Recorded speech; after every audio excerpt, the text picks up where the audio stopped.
Olha. Meu boa tarde para todos e todas. Hoje é o dia 12 de novembro de 2010, sexta-feira. O verbete é o 1745, 4 páginas, 47 elogias e 8 máximos. O tema é autoavaliação evolutiva. A especialidade é autoevoluciologia. Definição.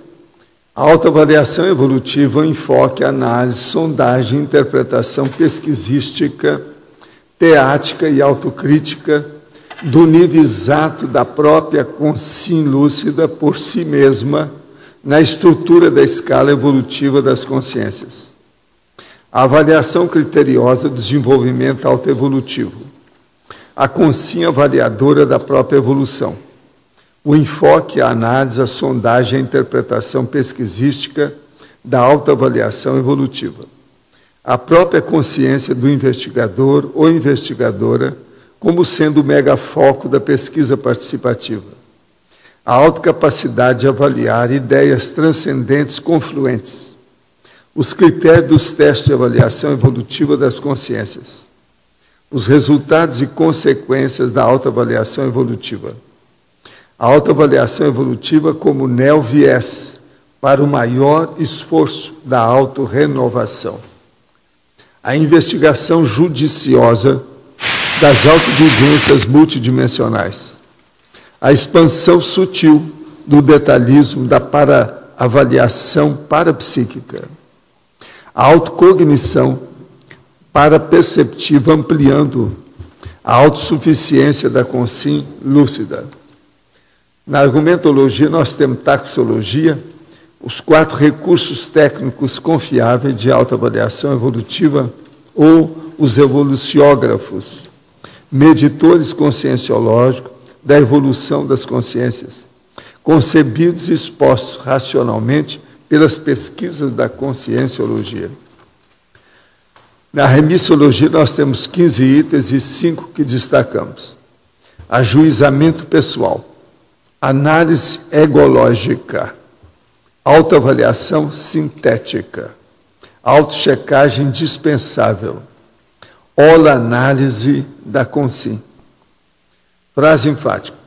As técnicas conscienciológicas de autoavaliação evolutiva foram concebidas para serem evoluciógrafos, ou seja, neo-instrumentos medidores confiáveis da evolução da consciência lúcida. Você já empregou alguma técnica conscienciológica de medição da própria evolução? Está satisfeito com os resultados obtidos? Agora, pergunta. Nós, teletertulianos, também recebemos ou doamos as mesmas energias que os participantes in loco da mega-euforização? Depende. Se a pessoa se afiniza, se ela faz o rapport, se ela faz assimilação. Pergunto isso porque é a terceira mega-euforização que sinto sensações iguais a de alguns participantes. Aliás, está se tornando rotina acontecer algum contratempo nas quintas-feiras, fato que me faz chegar em casa mais cedo, acessar a internet e começar a assistir às tertúlias. Só consigo assisti-la à noite, por volta das 14 horas, um pouco antes da prática da mega-euforização.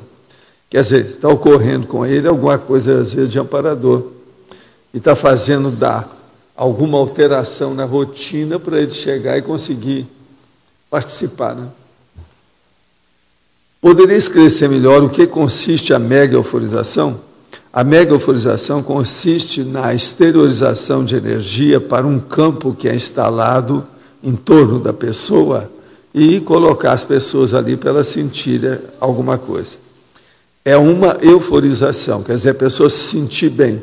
Enfim, é uma limpeza do processo das energias gravitantes, permitindo a pessoa ficar mais equilibrada, pelo menos temporariamente, durante o processo que ela está dentro do campo.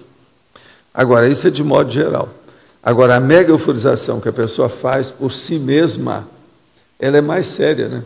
Porque diz respeito à pessoa. Aqui, ela é mais abrangente, porque nós estamos trabalhando com mais gente. Então, a mega-euforização pessoal é muito importante. Seria anticosmoético evitar situações e conversas com pessoas extremamente tóxicas que convivem conosco no nosso dia a dia? Como lidar com isso, além do uso do EV?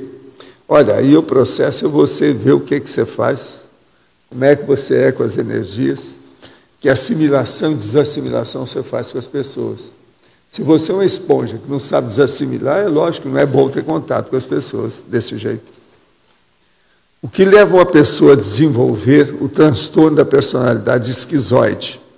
Pergunto porque penso que tem esse transtorno. Uma boa coisa é você consultar um psiquiatra com calma, né? Direitinho, e ver o que é que pode fazer com isso. Não é isso?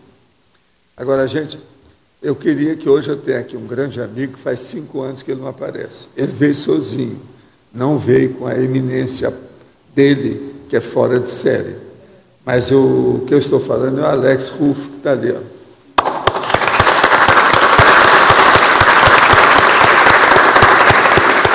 Ele chegou e estava inibido com o processo na hora de almoçar, porque ele estava pensando que a tertúlia ainda era lá. Faz 2 anos nós estamos aqui, faz 5 anos que ele não via aí. Agora eu perguntei para ele o que ele achou. Ele falou que as coisas aqui cresceram muito, mas agora quem cresceu mesmo foi ele. A revista dele está muito maior do que era, muito mais séria, 180 páginas. Isso aí não é qualquer revista. E outra coisa, tudo é couché. E outra coisa, ele faz a formatação, as páginas, tudo isso, você vê tudo. Não tem aquelas bobagens, uma coisa passando em cima da outra. Esse cara é muito vivo. Agora, o melhor da história é que eles fizeram agora uma nova sessão muito séria dos autos da Speedway. Então, não é só a Fórmula 1. E a Cleo está aqui, ó, aparecendo com o trabalho dela direitinho. Ela que faz essa parte aqui da revista. Mas a revista está dando um banho de loja. Realmente, nesse setor é a maior que tem. Ele está certo nisso. Agora, ele está mostrando aqui um trabalho que ele fez lá em Berlim. Ele fez um levantamento, quer dizer, a revista também tem outras áreas, não ficou só no processo de carro. O seu Speedway está saindo fora da estrada da Fórmula 1 e indo para outras rodovias. Esse aqui, por exemplo, está sobre Berlim. O que era Berlim antigamente é a Berlim moderna. Ele fez um levantamento, ele mesmo, o Alex. Está muito bem feito isso aqui. Está ao máximo. Muito bem bolado, os detalhes. Agora eu quero ler com calma. Ele trouxe uma série das revistas aí para nós, que nós temos uma coleção da revista. Ele trouxe umas agora, que eu quero ver com calma. Mas muito interessante. Inclusive, tem aqui um companheiro seu, que é o Paulo Kakinoff, que ajudou também, né?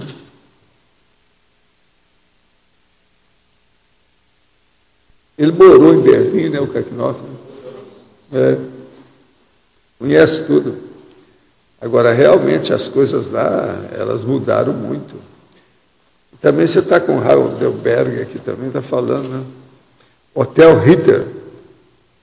Ritter, quando eu comecei a estudar odontologia, ainda estava no curso secundário, os equipos que havia para montar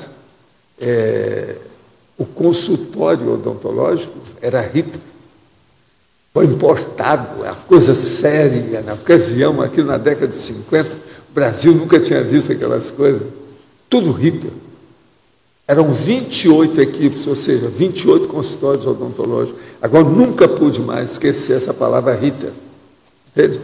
É um negócio tudo importado, alto nível.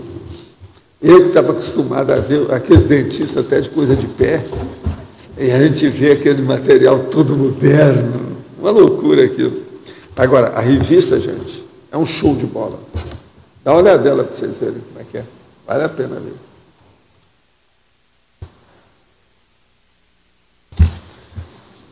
Essa aí é o último número. Agora tem 180 páginas. Eles já estão com 14 anos já de trabalho, né? Essa história, muito tempo. Ele tem uma experiência enorme. E melhorou tudo. Era mais fina. Agora, aquilo ali ainda era maior, não, aquele número. Negócio sério. Agora, estudo é a autoavaliação evolutiva do seu trabalho. Você está entendendo? É o trabalho de hoje. Ele veio aí porque tinha aí uma reunião aqui, junto na Argentina, sabe? Em Puerto Iguaçu, com as coisas todas, com carro. Tinha um monte de gente lá, as companhias, tudo sobre isso. Por isso que ele apareceu aqui, para dar o ar da graça, assim, para a gente ver como é que é. Estava esperando para ver como é que fica isso. Agora, Arlindo, sobre a autoavaliação evolutiva, o que é que o senhor tem a depor nesse tribunal de Nuremberg? Né?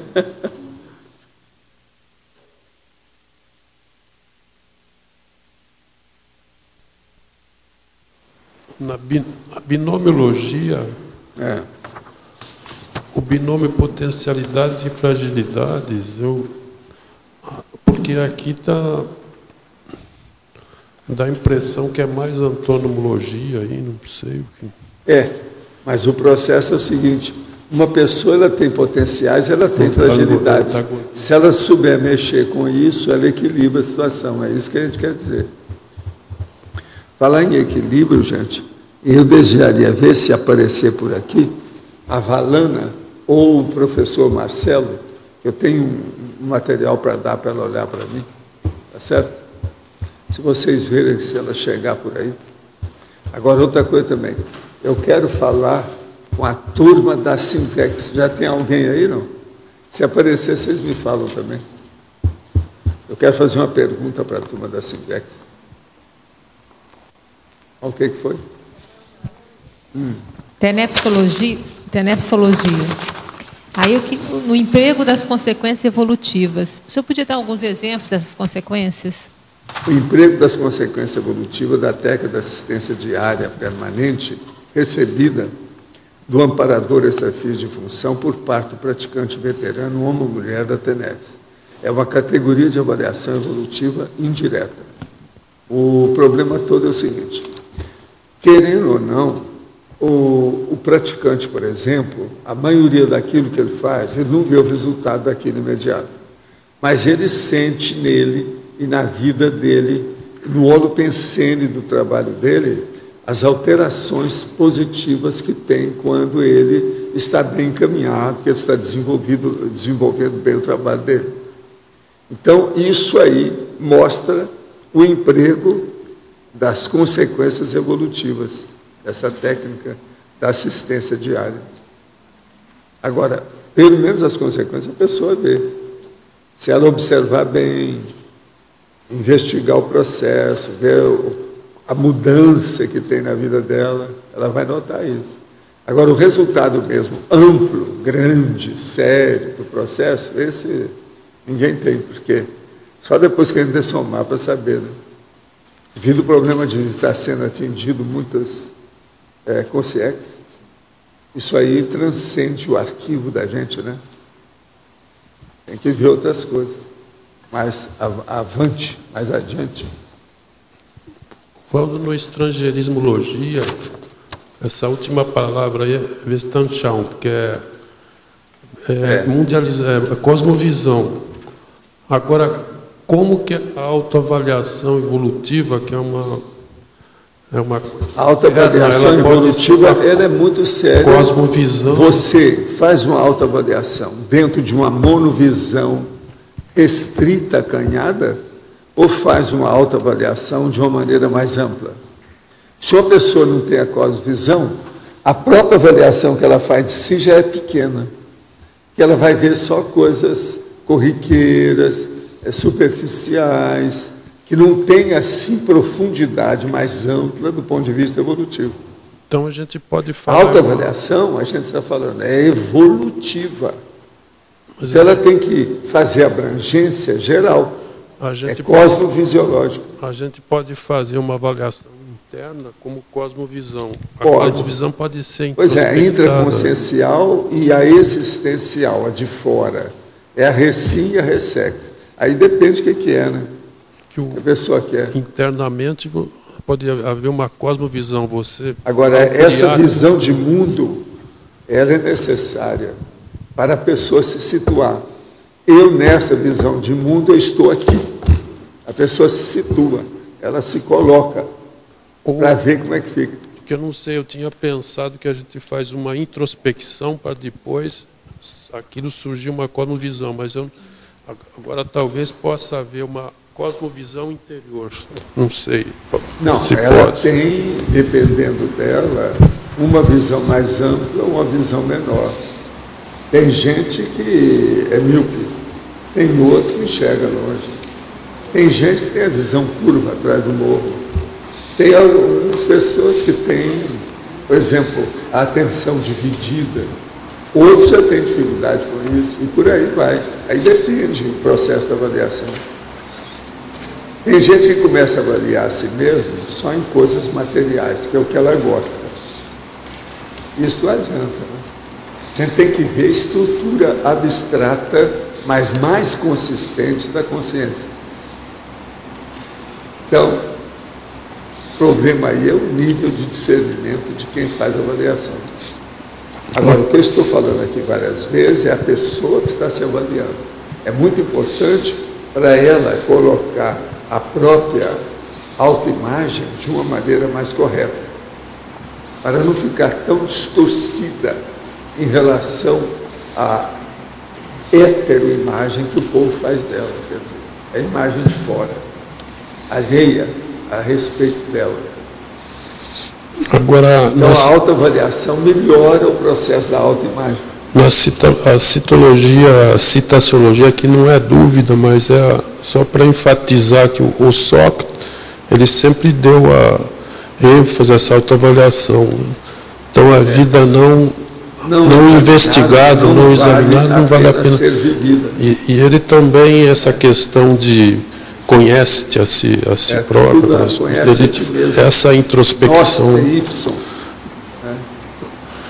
Parece que os gregos, eles entendiam bem essa introspecção. Né? Professor, qual é a diferença da autoavaliação da Consim e da autoavaliação da Consciex?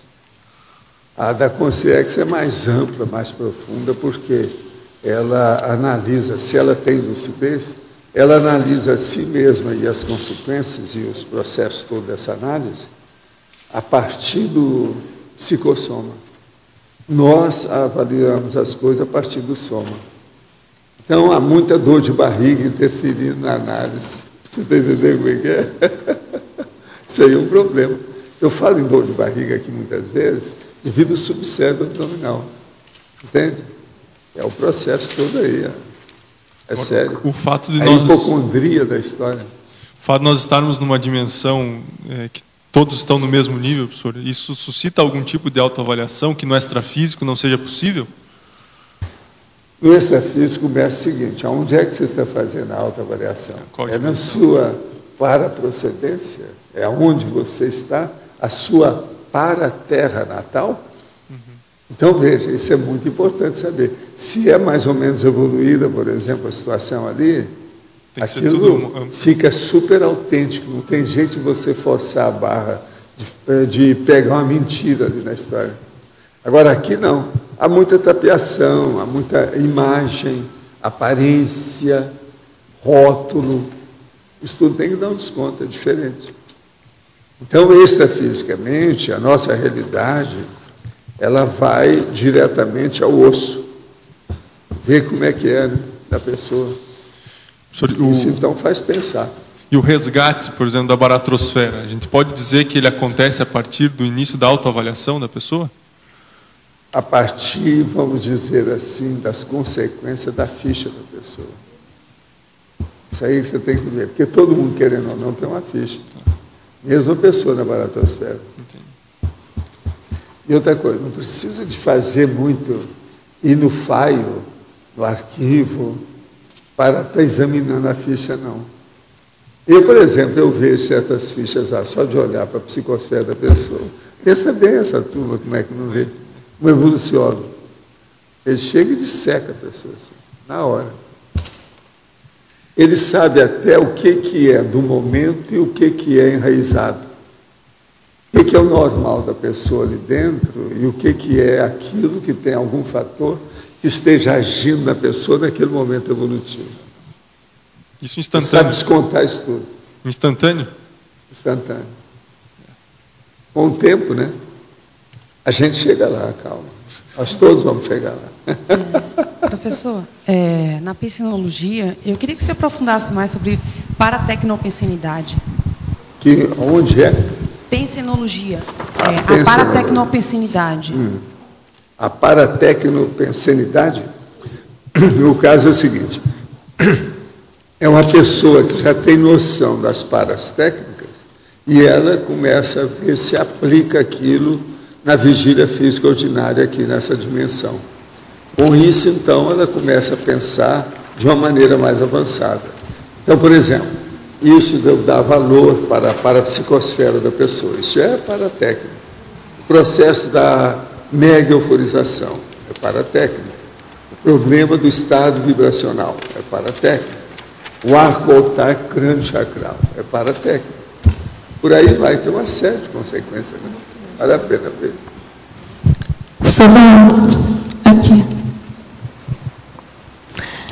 Eu queria que o senhor, queria entender melhor, quando o senhor coloca, como o senhor explicou ainda agora, para ele, que o evoluciólogo, ele percebe, enfim, essa sua informação, como que é que o senhor tem? É conversa com o evoluciólogo? É um outro tipo de a hora que ele olha assim, ó, extrafisicamente, me olha... Aí o senhor assimila, e tira tudo, uma sondagem abismal. Mas... Entende? Isso eu não preciso perguntar. Aí você vê o jeitão dele. Como é que ele captou aquilo mais do que eu?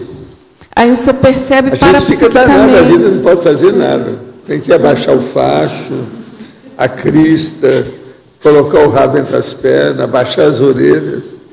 Entendeu? Entendi. Agora, com ele eu já vi isso mais. Entende? Agora, pior é com a monja, né? Pior é com o serenão, porque aí o processo é mais amplo.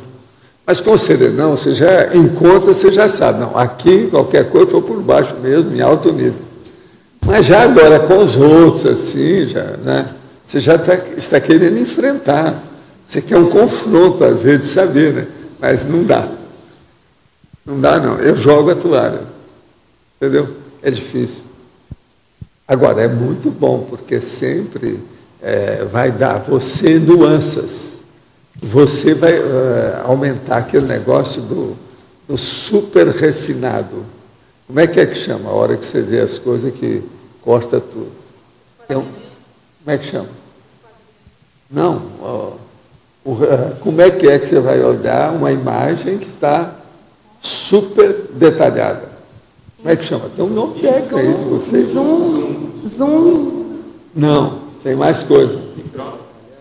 Não, o tanto que é. Por exemplo, qual é o nível de refinamento? O número de pixels. E outras coisas mais. Agora, como é que é o nome da partilha super refinada? Tem um nome.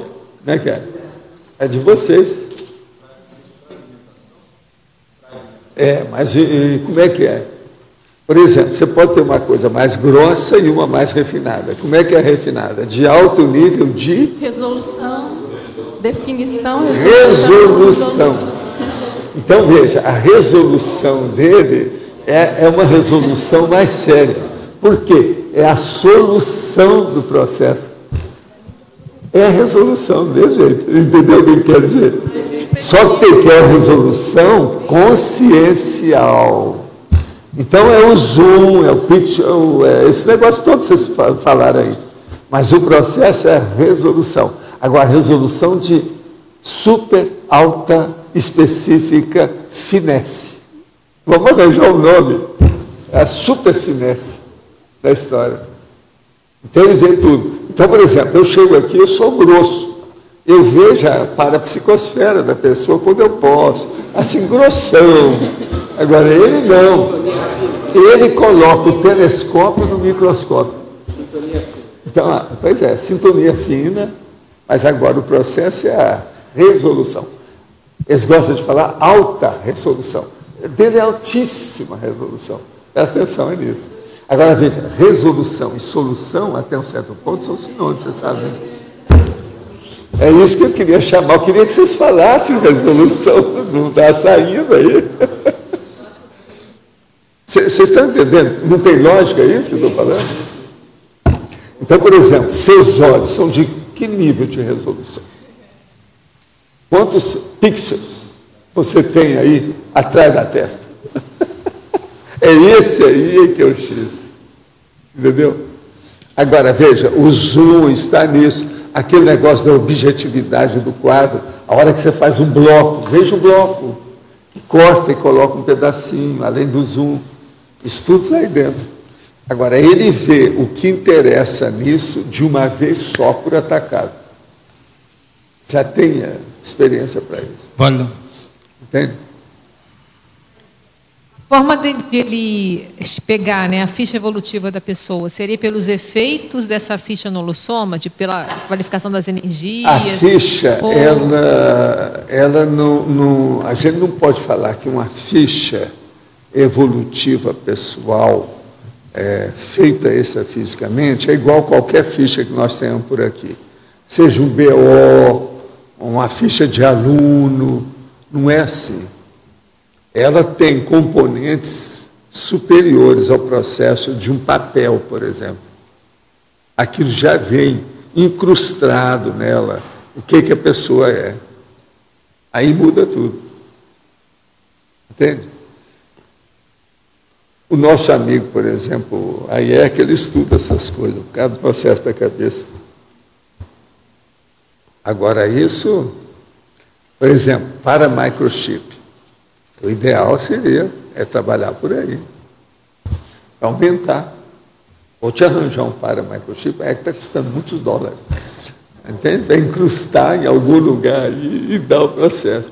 Então, a alta resolução começa a aparecer, você começa a ver tudo mais nítido, maior limpidez, nitidez, limpidez. Isso é seríssimo. Valdo, a técnica que ele usa deve ser mais o acoplamento, né? Ou não é? Mas não precisa bem de acoplamento, ele já sabe. Há um processo que eles usam com o holopensene. O holopensene. Por exemplo, ele chega no lugar que é o holopensene. Por exemplo, quando ele vem na minha casa, só de chegar ali, já sabe tudo, parece que capta tudo. Agora, isso é ele, que é evoluciólogo. Agora veja, o Serenão chega em São Paulo e sabe quem é que tem mais energia na hora. Não precisa de consultar o catálogo telefônico, como eu falo. Entendeu? O acoplamento... Então, veja, essas percepções é que eu falo, que eles têm, que a gente não tem. O holopensene... Pode ser até que a gente tem, mas isso está ocioso dentro da gente. Nós não sabemos fazer aplicação. É aquele computador do Detran de Copacabana que ficou lá. Quando eles foram usar, ele já estava obsoleto. Valdo, mas então é o nosso caso. Se ele está no local, na sua casa, pelo holopensene, ele já sabe tudo de você ou tem que estar junto com você ali? Não, ele já pesca o essencial. O grosso ele capta de cara, sem precisar de fazer nenhuma interrogação. O que eu vejo é o seguinte, dando um resumo dessa ópera toda para vocês. O evoluciólogo, com o passar do tempo, não precisa fazer interrogatório. Ele capta tudo incitamente pelo contato. Isso é seríssimo a gente pensar. Agora, numa Comunex, isso é muito mais ainda. Não. E isso é fisicamente. Agora, o problema todo é esse. Eu penso que eles devem ter, principalmente o evoluciólogo, deve ter alguma dificuldade quando ele está aqui, né? Não é a mesma coisa. A partir do soma, a coisa fica grossa, primária, primitiva, obstruída, travada. Não é tão fácil. Agora, professora, a Consciex na parapsicoteca, ela consegue um nível de visualização da própria realidade, como o evoluciólogo tem dela mesmo? Às vezes, porque eles dão o efeito de comparação, o diagnóstico comparativo. Eles veem, por exemplo, mostram um caso igual, alguma coisa para a pessoa ver. Está entendendo? Então, isso ajuda, didático. A pessoa apreende a ideia, vê o nível que é. Você já pensou, se a gente pudesse pegar, o doente apareceu dentro da área da saúde, qualquer profissional. Na hora que entra no consultório do profissional, ele passar um filme igualzinho à doença do cara para mostrar que não é ele, mas igual. Então, você vai ver aqui a sua imagem no espelho. Como é que é? Eles, às vezes, fazem isso. Na parapsicoteca tem isso. O ideal seria isso. Chega lá, então, vai lá um cara da máfia, igual o Arlindo. Então, a gente dá um mafioso, pior do que eu dou um Corleone para ele.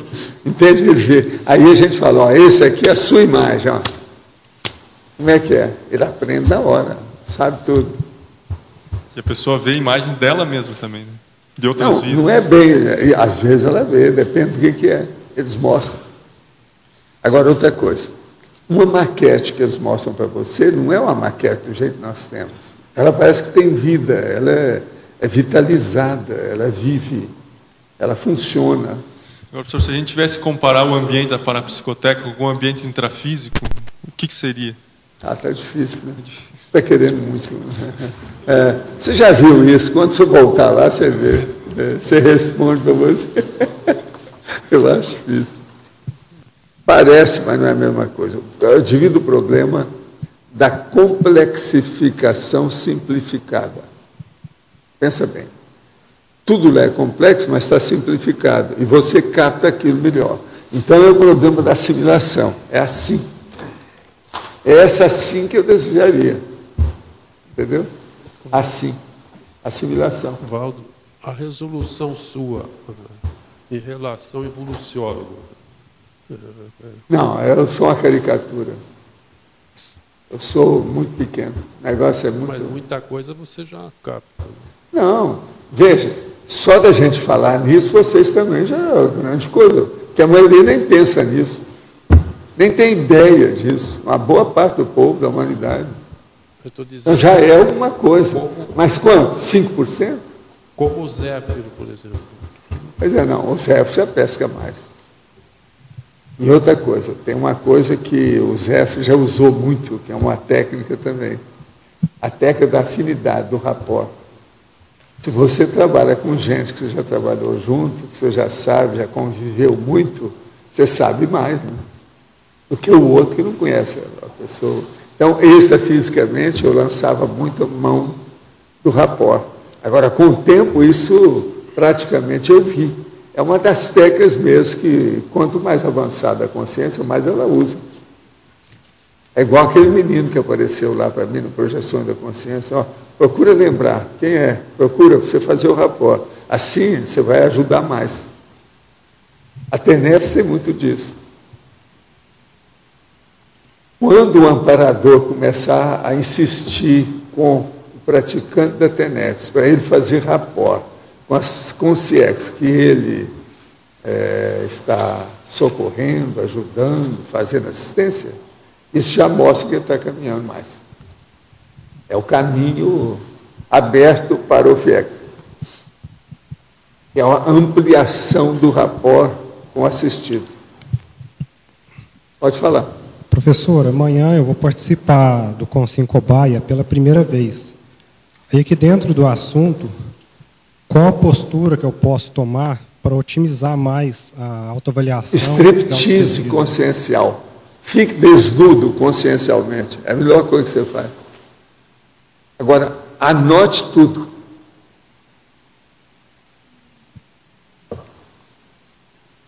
Olhe as observações, porque a heterocrítica não tem preço, ela é inavaliável.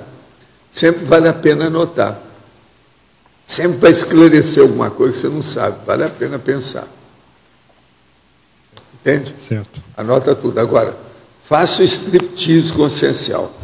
Entregue-se ao processo para você ver como é que é. Chega lá com tábula rasa. Zero absoluto. Entende? O que o senhor acha dos novos leitores digitais de livros? Para mim, pegar o notebook, tirar o teclado, diminuir a funcionalidade, trocar o nome e aumentar o preço. Isso é ideia de Conzel para Conzel? Não. Eu acho que, em parte, você tem toda a razão. Muita coisa é assim mesmo. Agora, vamos ver com o tempo o que vai firmar. Essas coisas todas estão ainda em cogitação, né? Estão levantando a poeira. Precisa de ver o que fica. Tenho 37 anos e estudo a Conscienciologia há 2 anos. Tenho sinalética quando movimento as energias, mas principalmente presto muita atenção em criar vergonha na cara, procurando depurar meus pensamentos e os maus hábitos. Jamais comprei o livro Manual da TENEPS, por crer que ainda não esteja preparado, apesar de ter profissão estável. Logo, sou leigo no assunto e apenas o conheço pelos comentários dos senhores durante as tertúlias. Por esses dias, estava em um momento de exteriorização de energias e comecei a ver imagens de várias pessoas que não conheço. Gente chorando, gente agoniada, gente apática. E por muitos minutos essas imagens foram passando. E eu fui quase que instintivamente projetando a energia branca e de muita paz para eles. Pode comentar, será que fiz TENEPS sem saber? Não, você está fazendo ajuda, está ajudando, põe energia, isso é sempre importante. Agora, isso de ter aí o processo da burocracia, se é TENEPS, se não é, isso não interessa. A TENEPS você tem que estudar mais. Como você ainda não viu nenhum livro, esquece que não tem nada a ver com TENEPS. TENEPS tem que ler o livro, ver como é que é e adaptar a própria vida ao processo. É uma técnica. Na página 9, Paradoxologia, poderia, gentileza, clarificar o paradoxo da projetabilidade lúcida? Vamos ver aqui, Paradoxologia. O paradoxo da projetabilidade lúcida, APL. O caso todo aqui é o seguinte: você tem um corpo humano, você sai desse corpo e vai para outra dimensão. Não é com esse corpo que você vai, o corpo fica na cama, aí fica no leito. Então, veja, há um paradoxo nisso, porque não tem nada que ver diretamente com a vida humana, e só tem que ver com a vida humana. Então, a projetabilidade lúcida acaba com toda a seriedade e essa guerra da vida física, que é uma verdadeira guerra, né? Você está guerreando com o processo físico. Você sai disso, acabou. Você pode ficar fora do corpo, não tem dor, não sente desconforto, depende do que você está fazendo e o modo. Então, até um certo ponto, isso é uma condição paradoxal. Certa vez eu me dizia que o senhor fez um experimento ficando algum tempo se alimentando somente de vegetais e derivados. Qual o motivo do experimento? Quais os resultados? Não, o caso é o seguinte: eu tinha 22 anos, então comecei a usar os negócios e falei assim: olha, eu fui criado com carne de porco, porque na minha terra tinha mais carne de porco do que frango, para vocês terem uma ideia. Tudo lá era na base de porco. E eu vivo devido aos porcos. Então, depois disso, eu comecei a estudar, que aquilo era muito chato. O povo matar o porco lá no quintal de casa, aquela coisa de quando não é para tirar banho, o tocinho, aquilo, toda a comida era feita com banho, aquele negócio todo. O negócio era muito primitivo. Agora, então, aos 22 anos, eu estudando as coisas todas, vendo aquilo como é que era, examinando de perto, eu falei assim: não, eu vou fazer agora, então, uma experiência de dieta vegetariana. Então, cortei tudo quanto era processo de carne, tudo isso. Agora, isso foi mais ou menos 2 anos e meio. Com 2 anos e meio, eu comecei a notar que a minha memória falhou. Então, um dia eu quis lembrar como é que escrevia a 8. Eu sabia 1, 2, 3, 4, 5, 6, 7, 8, 9. Não, mas como é que é o 8? Então, aquilo eu falei assim: gente, eu estou doido ou houve alguma coisa na minha cabeça. Eu esqueci como é que era o 8. Aí eu falei assim: não, o negócio está ruim. Aí eu comecei a checar minha memória. Minha memória sempre foi boa. Comecei a checar e vi que está tudo lacunado. Eu falei assim: o que é isso? Fui examinar. O que é que eu fiz diferente na minha vida? Foi isso, faz 2 anos e meio. Então, o problema é esse. Está faltando proteína ou qualquer coisa, ou qualquer ina na cabeça, no sistema nervoso. Aí eu voltei, pouco a pouco, a comer carne. 5 anos depois, eu recuperei toda a memória. Demorei 2 anos e meio a piorar tudo. E demorei 5 anos para recuperar. Essa que é a verdade. Por isso que eu falo. Uma pessoa que está acostumada, desde pequena, a comer carne, não pode deixar isso assim, de uma hora para outra, não. Eu tenho experiência. Me deu na cabeça. Memória é o que deu para mim. Para outras pessoas pode dar coisa muito pior. A falta, por exemplo, da imunidade, algum processo de órgão do sistema do corpo, alguma coisa. No meu caso, eu acudi através da memória. Agora, hoje eu como carne moderadamente, né? Pela situação. Mas eu gosto mais de peixe, essa coisa mesmo. Agora, por exemplo, na hora do almoço mesmo, eu comi peixe. Faz parte do serviço. Poderia aprofundar o funcionamento da sincronicidade? Gostaria de entender melhor até que ponto esse conceito não é abordado de forma religiosa, com a ideia de que nada é por acaso, porque tem alguém por trás de tudo que acontece.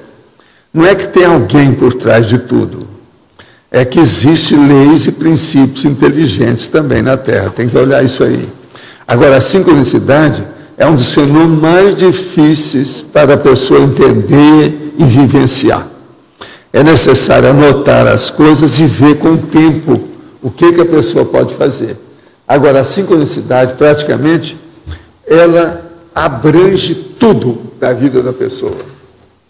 Tudo é sincrônico. Se você for chegar numa lei básica, séria, abrangente, tudo tem sincronicidade. Nada está por acaso, ou por coincidência, ou porque aconteceu, ou apenas uma eventualidade. Não. Tudo tem razão de ser e há uma confluência. Há um processo que vai caminhando para os afins se atraírem, de modo que os afins se atraem. A partir disso, há sincronicidade em tudo. Por isso que a gente tem que estar de olho. Você começou a pesquisar determinado assunto. Observa que, às vezes, aquele assunto vai pipocar em torno das coisas todas que você vai fazer. Por quê? Você está fazendo evocação da ideia. Só o processo de fazer essa evocação, você já está chamando para si o processo da sincronicidade. Já a ocorrência. Uma coisa que eu daria aí para o nosso amigo que está estudando isso, é ele estudar sinergismologia. Pega aí todos esses 8 volumes de sinergismologia, que tem um monte deles, e veja os tipos que tem de sinergismo. Aqui mesmo, por exemplo, tem um. O sinergismo, autocognição maior, acerto maior. Quanto mais autocognição, mais conhecimento a pessoa tem, a tendência dela é acertar mais do que errar. Isso é importante. Olha aí, a sincronicidade funcionando do ponto de vista da correção.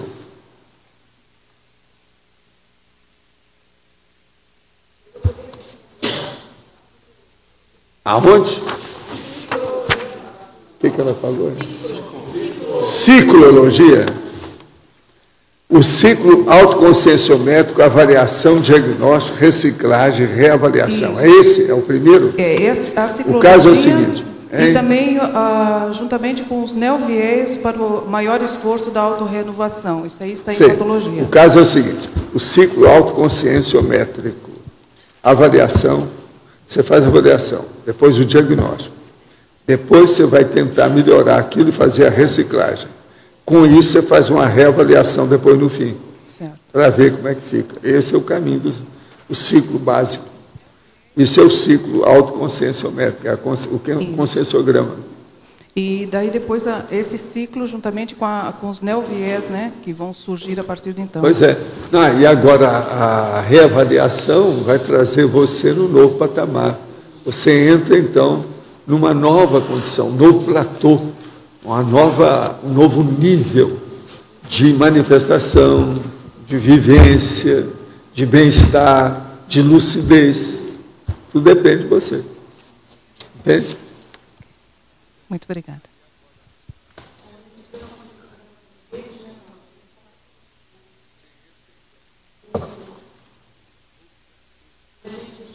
Esse programa, mais de uma vez, a gente encontra essa reciclagem. A gente vê o nível evolutivo, aí trabalha em cima da reciclagem, depois volta de novo. Existe aquela observação que eu faço. Eu pergunto assim para a pessoa: há quanto tempo você está aqui na Cognomes? Então ele vira e fala assim: há 6 anos. Você podia fazer uma comparação entre você hoje, em 2010, e como é que você era em 2004? Eu falo assim: não fala isso não. A maioria não quer saber disso. Ele não se sente bem. Não é agradável. O que vocês acham? Vocês aí, de modo geral. O que vocês acham? É assim mesmo? Alguns de vocês sentem isso assim? Ô, Roseli, o que você tem para falar sobre isso? Não tem nada? É?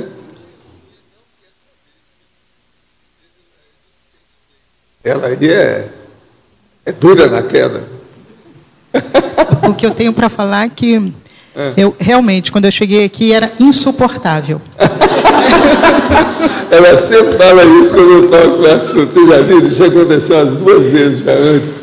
Tem uma fala que... Gente, ela era terrível. E outra coisa, a maioria está certa, certíssimo. Mas o modo, o local, com a pessoa, às vezes estava deslocado. Entendeu como é que é? Não era assim? Sim. E outra coisa, ela não se perdoava também de modo algum, mas de uma maneira horrorível. Muito alta cobrança. Eu me lembro que o senhor tinha uma fala que o pessoal chegava para o senhor: professor, não aguenta essa mulher. Calma, gente, calma. Ela é inteligente, ela vai melhorar, ela vai mudar. Eu falei assim, ela é vibrante, ela é lúcida, ela é brilhante. Presta atenção. Ela não está sabendo, é colocar o que sabe. Você sabe, ele ainda dava uma desculpa assim. Você sabe, uma pessoa quando acumula muita coisa, às vezes, na hora de aplicar aquilo, ela erra, ela exagera, etc. O caso dela era esse. Porque as observações dela eram muito inteligentes, desde o início sempre foram. Agora, o problema é o modus operandi, modus vivendi, entende? O modus faciendi, isso tudo faltava. Agora, com o tempo, outra coisa que eu notei é o seguinte, ela ficou mais calada. Porque antes, qualquer coisa estava assim, com alguma coisa na mão. Às vezes podia ser abaixadinha. Agora não. Vocês olham que ela está mais quieta, ela observa mais. Então, hoje, ela está seguindo a fisiologia. Quer dizer, nós podemos fechar a boca e não falar nada, mas o ouvido está sempre aberto. Sempre aberto. Então, hoje, ela está com os ouvidos abertos e a boca fechada. Ela está seguindo a fisiologia. Mais introspectiva, mais pesquisística. Agora, veja, ela não é nada boba. Eu tenho dado as coisas, através desses anos todos que ela está aí, para analisar os processos nossos de verbete, as coisas todas que tem. As observações dela são muito sérias. O que você faz hoje? Você está voluntariando aonde? Eu queria saber como é que está. 2 vezes por semana no Holociclo. Estou fazendo dinâmica. Ah, é? E estou escrevendo 2 livros. 2 livros? 2. Que deu primeiro? Já foi para revisão, eu estou mexendo nele. Já, os revisores já me deram. Eu quero dizer para vocês que agora de manhã eu fiz mais um prefácio. Eu não quis fazer, não queria fazer, porque agora eu quero que vocês façam o prefácio. Eu quero me aposentar como prefaciador, eu já falei isso. Esse agora eu fiz porque os pedidos foram muito reiterados, difíceis de escapar. É para a turma da Sintex. São 5 autores que fizeram o livro. O livro está muito bem feito. Vai ser publicado agora antes do Natal. É esse que eu te dei aí. Eu escrevi uma página e pouquinho, agora estou dando lá só para eles fazerem uma revisão rápida. É isso que eu queria que a Valana também disse, que a Valana não quer que eu repita nada. Qualquer palavra que repete, ela fala. Então eu queria dar, porque aí tem várias que eu fiz repetição de propósito, às vezes algumas são de propósito. Então eu quero dar para fazer a revisão e vou entregar para eles, porque tem que entrar logo para... que o negócio tem que estar pronto até o mês que vem. Hoje é dia 12, tem um mês para fazer esse livro. Agora, o livro está muito bem bolado, muito bem feito. Por isso que eu estava procurando para ver se o nosso amigo chegava aí, sabe, o neonato, para ver se ele chega, mas não veio, que é para a gente ver. Uma das coisas que eu queria perguntar para eles é que eu queria saber se nesses 5 autores, quem é que pratica TENEPS? Eu queria saber, dá para a gente colocar, né, sei lá, né, alguma coisa? No prefácio. De modo que é isso. Quero dizer para o colega aqui atrás que perguntou o que fazer, que amanhã ele vai fazer Consim Cobaia pela primeira vez, eu também estou inscrita. Me parece que eu fui a primeira a me inscrever no Consim Cobaia, que eu fiz a inscrição, acho que foi em maio. Pois é, mas isso te ajudou muito. Muito. Né? Já fiz várias. Não, inclusive, isso eu fui a última. Ela. É a última cobaia que fiz com o senhor, né? Eu fui a última cobaia que fiz o Consigo Cobaia com o senhor. Assim que eu cheguei aqui. Foi excelente. E eu descasquei ela. Descascou. Me ajudou muito. Aliás, botou a Rosa para tomar conta de mim, ela está tomando conta de mim até hoje, viu?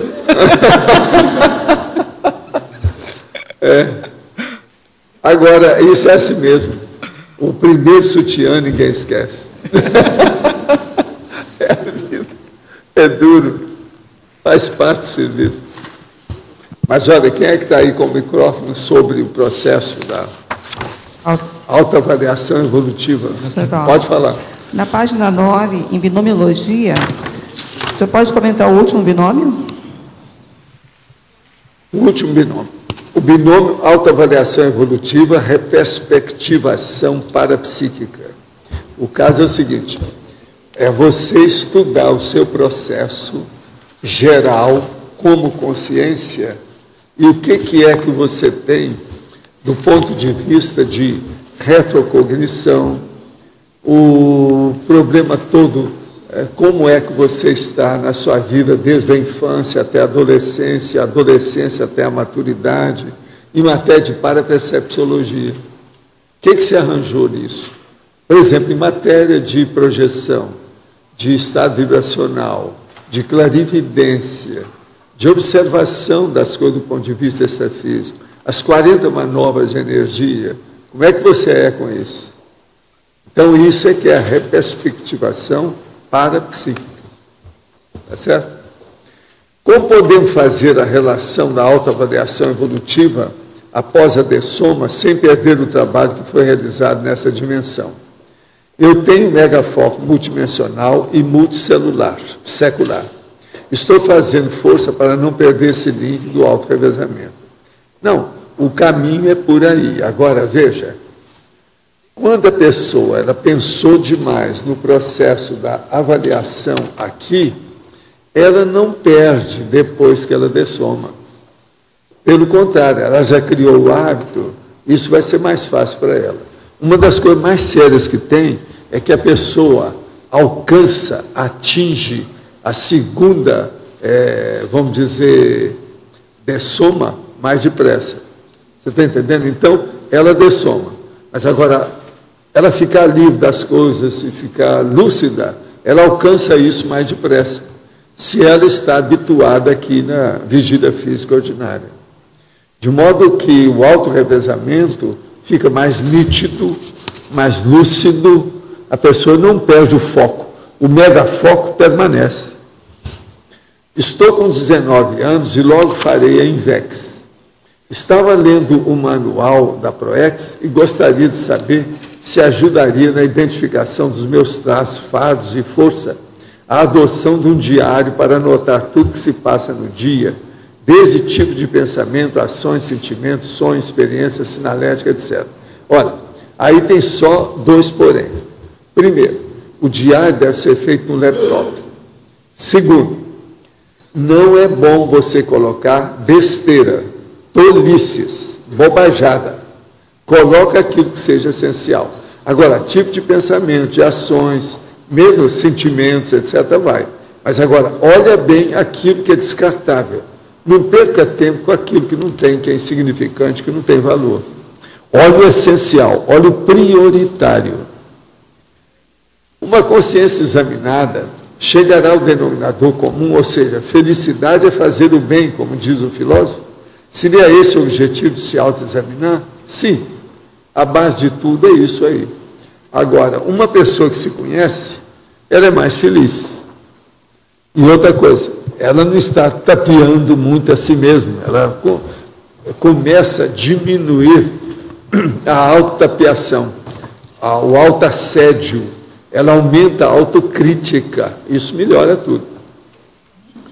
Podemos considerar a unidade de medida do ciclo conscienciométrico, o autodiagnóstico ou o autoenfrentamento? Sim, a base é essa. Agora, o autodiagnóstico, a gente tem que lembrar que ele é sempre temporário, ele é fugaz. De vez em quando a pessoa precisa de fazer novamente um reexame, uma prospecção íntima, para ver como é que está o diagnóstico do momento. Eu quero dizer para vocês que me deram aqui o Colégio Invisível da Dessomática, o segundo encontro internacional, dia 5 de novembro, sexta-feira. Pontuações: países, Brasil e Estados Unidos. Público presencial, 28. Público internet, 19. Isso aqui foi agora no dia 5 de novembro. Agora, no dia 6, países, nós tivemos Bolívia, Brasil, Chile, Estados Unidos e Uruguai. Público presencial, 63%. Público da internet, 38%. Foram 101 participantes. No dia 7, que foi domingo, país, Brasil, Chile, Estados Unidos e Suíça. Público presencial, 48. Público da internet, 18. Total, 66 participantes. Isso aqui, então, são as pontuações do Colégio Invisível da Dessomatologia, que é o CID. Vocês veem que a turma está trabalhando. Olha os países aí, os participantes. Primeiro dia, 47, segundo, 101, o terceiro, 66. Agora, presentes, no segundo dia, tinha 63 pessoas. Está mexendo com o processo. A turma está muito viva, não vão dessomar tão cedo, porque está todo mundo trabalhando, né? Professor Valdo. Vai demorar a dessoma. Professor Valdo, aqui no centro. Sim. Inclusive, nós ficamos muito contentes com esses resultados, né? Inclusive com uma quantidade assim, expressiva de pessoas interessadas em estudar também a dessomatologia. Estamos com quase 28 pessoas interessadas, sabe? Em estudar, então nós vamos fazer uma seleção, enfim. Então, estamos muito contentes com o resultado também. Agradecemos. Muito bom isso aí. Tá bom? Vamos trabalhar com o processo. Agora, a turma da Longevitar está aí agora? Quem é da Longevitar? Tem alguém hoje? Tem você. Então, escuta, Luciana. Vocês já arranjaram um nome para Longevitar, além da Longevitar? Hein? Vão. Então, vocês vão estudar, né? Porque eu estou escrevendo uma coisa, eu queria colocar, porque eu estou falando de 2 ICs, então eu queria falar do Longevitar, mas não queria só colocar um nome, queria ver se é uma associação, um nome completo. Quando tiver, vocês resolverem, você me fala. Tá certo. Isso é num verbete.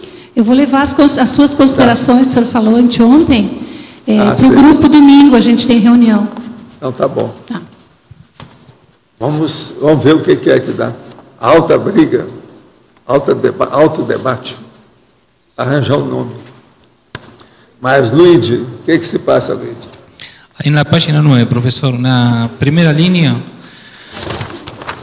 página 9. Na primeira linha, ao final, a expansão sutil do detalhismo da para-avaliação parapsíquica. Onde é que está isso aí? Página 9, a primeira linha. O que tem? A investigação judicial. Só que para a patologia está no 8. Corresponde? Sim. A expansão sutil do detalhismo da para-avaliação parapsíquica, é esse? Isso. O problema todo é o seguinte: o detalhismo, por exemplo, a pessoa precisa ficar observando as minúcias da avaliação. Por quê? Às vezes há uma expansão de detalhe da situação. Se a pessoa não prestar atenção nessas minúcias, aquilo passa despercebido, não vê. Então é isso que a gente está chamando a atenção. A expansão sutil do detalhismo, da para-avaliação parapsíquica. Pouco a pouco, por exemplo, você vai ficando mais detalhista e mais profundo do ponto de vista evolutivo na avaliação. Então, por exemplo, antes você não olhava nada em matéria de energia.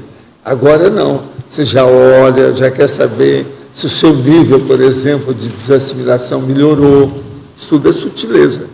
Tem que ver o que é que acerta, o que é que você erra, e por aí vai. Mais ou menos é isso. Você entende? Tá bom. Obrigado. Dom João, pode falar. Também na mesma sessão que o Luiz perguntou, na penúltima linha, as autocompensações parapsíquicas. as autocompensações parapsíquicas. O caso é o seguinte, é a pessoa examinar em si mesma o que é que ela tem que compensa. Por exemplo, os banhos de energia que ela recebe, o processo de ter uma inspiração sobre alguma coisa que ela esteja fazendo. Isso tudo são autocompensações parapsíquicas sérias. A pessoa tem que ver o nível de como isso está acontecendo na vida dela. Se diz intensidade, frequência? Não, por exemplo, você já está sentindo mais a presença de um amparador. Tudo é compensação. Dentro do seu esforço de desenvolvimento, é uma resposta que você está recebendo. Vale a pena pensar. Tá certo? O que mais que nós temos? O Emanuel chegou. Ó. Escuta, a turma da Sinvex, você acha que tem gente por aí, da Sinvex? É, não tem? Você está acabando de chegar, você não sabe, né? Eu pedi para a turma da Sinvex para sempre deixar alguém por aqui todo dia, para a gente saber o que se passa. Mas eles têm problema de horário, né? Sabe por quê? Eles têm mundo pela frente, né? Muita coisa, né? Até abarcar o mundo demora muito. Né? Jovem é um problema, sério. Agora, eu desejaria colocar umas pessoas de mais idade trabalhando lá dentro, sabe? Trabalhando com jovens, eu acho que seria bom. Mas é difícil arranjar. Pode falar. Quando o amparador ele aparece para a pessoa, ele se faz presente, a pessoa tem todas as condições ali de captar quem é aquele amparador. Se isso não acontece, é uma deficiência maior da pessoa, que ela deve buscar mais investigação, ou como o senhor fala, às vezes deixa aquilo para lá, às vezes não se esconde? Não, depende se ela conseguiu detectar, analisar, interpretar a mensagem do fenômeno, tudo bem. Se tiver a mensagem, o conteúdo do fenômeno. Ela interpretou bem, ela aplicou aquilo, ela auriu algum conhecimento, alguma cognição, foi enriquecedor para ela. Porque, vamos supor, mesmo que tenha sido enriquecedor, ela compreendeu ali a atividade. Mas tem que saber o que é. Agora, boba dela se não estudar mais, o problema é dela. Boboca, né? Porque, assim, necessariamente, o amparador, quando ele se faz presente, o ideal é que a pessoa saiba nos detalhes. O ideal é você fazer, em vez de fazer a análise sua, que é pouco, é você fazer a dele com tudo. Micrótomo, microscópio, nanotecnologia, telescópio, luneta, lupa. O problema é que ele aparece e às vezes não volta, né? Aqui, bisturi, lanceta, sabe? Para abrir e ver o que tem dentro, ver tudo que pode, aquilo que a gente puder. Isso é que seria ideal. Outra coisa, julgar verde para colher maduro. É o que vocês tentam, às vezes, fazer comigo. Quer dizer, que vocês tentam todo dia fazer comigo, né? Todo dia. Que é julgar o verde para colher o maduro. Quanto tempo de contato o senhor tem com o amparador, para o senhor saber a última vida dele, quem que foi? Não, esse eu sei, porque você viveu junto, você tem retrocognição. Na época que ele era pobre, antes de ser bilionário, então, isso aí você sabe muita coisa. Mas olha aqui, é muito pouco esse negócio de você saber um evoluciólogo na época que ele era pobre. Isso não adianta, eu quero saber dele agora, que é o que interessa. Isso aí você pode ser para analisar o seu orgulho, o seu egoísmo. Não, ele também já foi, igual a gente. Mas todo mundo foi. Que vantagem que a Maria leva nisso? Nada. Não adianta nada. Você entendeu, né? Agora, o que eu vejo é esse. Vamos analisar tudo. Passou na sua frente, você quer saber. Por exemplo, o cara passou aí, cor de carroça disparada. Você quer saber qual a carroça, por que disparou, se tem cavalo, como é que é. Cor de carroça disparada. Você já ouviu falar nisso? Não, ainda não. Existe isso. É a cor de carroça disparada. É aquela que ninguém sabe a cor. Entendeu? Uma carroça passou rápida, ela tem uma cor. Sempre tem. O problema é qual? Isso é que é difícil. O senhor fala que a gente vai ter uma noção de quanto de assistência a gente fez depois da dessoma, a gente vai ter uma noção mais aproximada. A pessoa bem amparada, ela também, depois que dessomar, vai saber o quanto de amparo proporcionalmente ao quanto de assistência ela fez? Ela vai ver, por exemplo, quanto que ela desperdiçou de todo o amparo que ela recebeu. Isso que é o pior da história. Já tem gente que está pensando muito nisso. Tem uma dona aí que chama Pilar Alegre, que ela de vez em quando fica séria, que ela começa a pensar nisso. O que é que ela não usou bem? O que faltou? Como é que foi a situação? Isso tudo tem que levar em consideração, né? E como é que a gente pode otimizar isso para não ter... Eu penso que é ampliando a lucidez do processo, vendo o essencial, prioritário das coisas, com bastante lucidez. A lucidez, no caso, é o discernimento. O discernimento aí é aplicar a racionalidade em tudo que a gente faz. E outra coisa, usar antes de mais nada. Se você vai falar, igual aquelas pessoas que às vezes falam, mas onde é que entra a emoção, o sentimento nisso? Então aí eu respondo, mantenha seu bom humor o tempo todo. Isso aí já vai ajudar muito. Bom humor. A evolução, antes de mais nada, é uma evolução de bom humor. O mau humor é a gente que cria, isso é bobagem da gente. Outra coisa, a pessoa vê essa vida com a lucidez que nós temos para ter satisfação. Se ela tem sofrimento, se ela tem só coisas, vamos dizer, de adversidade que ela acha, uma coisa negativa, conflito, perturbe, essas coisas todas, o problema é dela, ela cria isso. Ela está dando valor para isso. Dor e sofrimento, quem gosta é povo de religião. Quem tem racionalidade não quer dor e sofrimento, quer ter racionalidade, ponderação, reflexão, equilíbrio, harmonia íntima para ajudar os outros. Agora, a pessoa com dor e sofrimento, ela às vezes quer ajudar os outros que estão com dor e sofrimento, mas às vezes até mantém a dor e o sofrimento. Atira partido disso, da dor dos outros. Tem muito disso por aí afora. Então, vamos ponderar a autoavaliação. O caminho é esse. Agora, o que é interessante é lembrar que é a autoavaliação evolutiva, não é regressiva. Então, por exemplo, uma autoavaliação, seja o que for, não é para diminuir a pessoa, não é contra a pessoa, não é um processo de doença ou de desequilíbrio, é tudo positivo. Vamos pensar. É diferente. Agora, Adélio, o que você fala hoje? Não fala nada? Você está com medo de enfrentar a autoavaliação evolutiva hoje? Ele entra em todas, de vez em quando ele está tirando o corpo fora. Agora, hoje o triparada dura está presente. Você viu que tem alguém lá em cima lá. Ele está rindo sem parar. Ele está em dia com a autoavaliação. Mas não, está lá, vai eu com Deus. Olha lá, vai eu com Deus.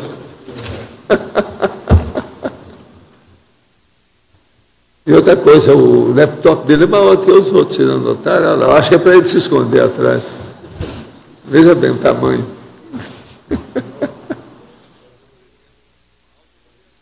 Como é que eu não estou ouvindo?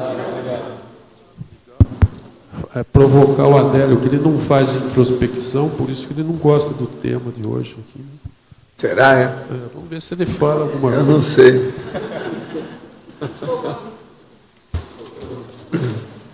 Esse trio parada dura, quando aparece, precisa a gente acusar a presença deles, né? Porque quase sempre tem um, no máximo tem dois, agora quando tem os três, o negócio é sério, a gente tem que falar. E hoje tem os três com a secretária. Vocês viram quem é que está aí? A Gisele está lá do lado dele. Lá. E outra coisa, com o laptop também. Aquela lá é a maior organizadora de todo o processo nosso da Trifon. Era o máximo, matéria de organização. Pelo menos geometricamente, né? 3 pontos definem um plano. Então já tem os 3 aí, tem um plano definido. Espero que plano evolutivo. Geometricamente estamos bem. Ele sempre arranja alguma coisa ali para... Eu nunca esqueci dessa história, ainda no primeiro grau. Eu, de vez em quando, vejo um advogado falando na televisão para defender isso e aquilo, eu falo assim, se fosse o meu amigo que estivesse aí, teria já resolvido há muito tempo essa história. Agora, você não esteve aqui, mas aquele negócio do Supremo, que o povo está chamando de vacilões, é horrível aquilo, hein? Eu nunca vi isso, é a pior coisa que já aconteceu aqui no Brasil, em matéria de judiciário, poder judiciário. Eles chamando os magistrados do Supremo Tribunal Federal de vacilões, porque eles não decidem nada.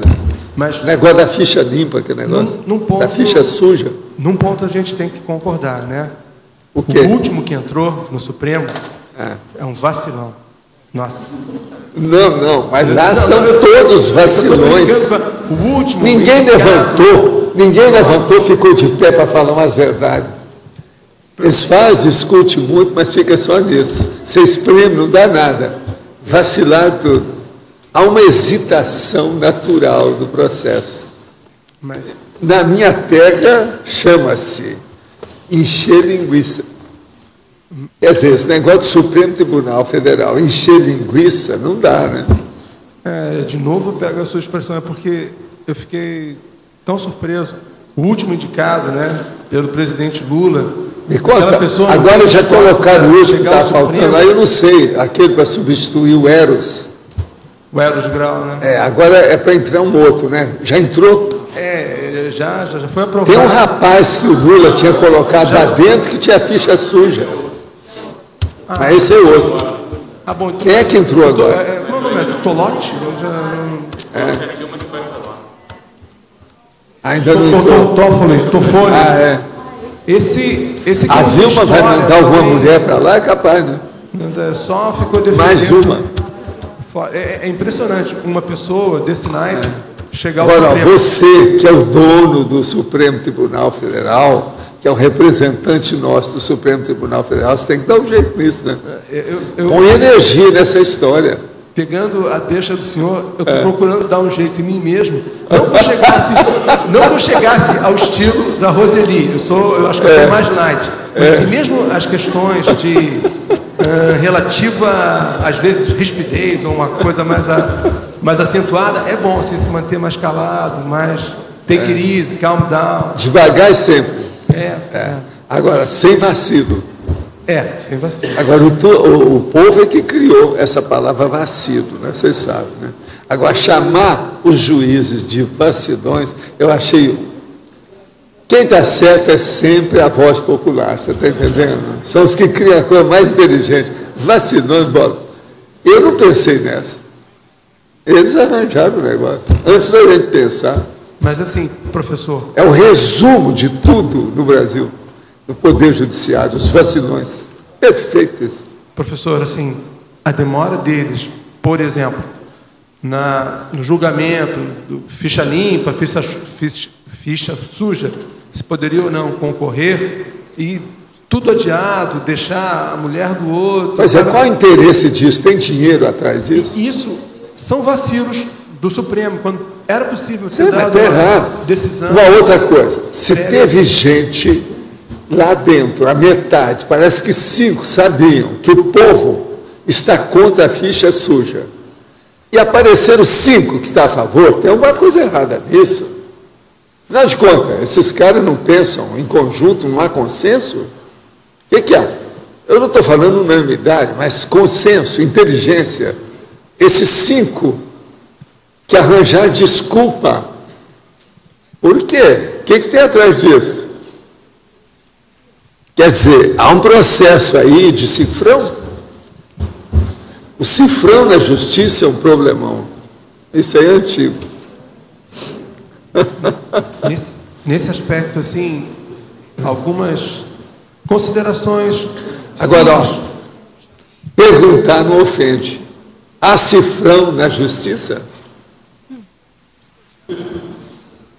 Você já viu, né? Tem juiz que foi, tem um que chama até Lalau, etc., que deram o nome e tal.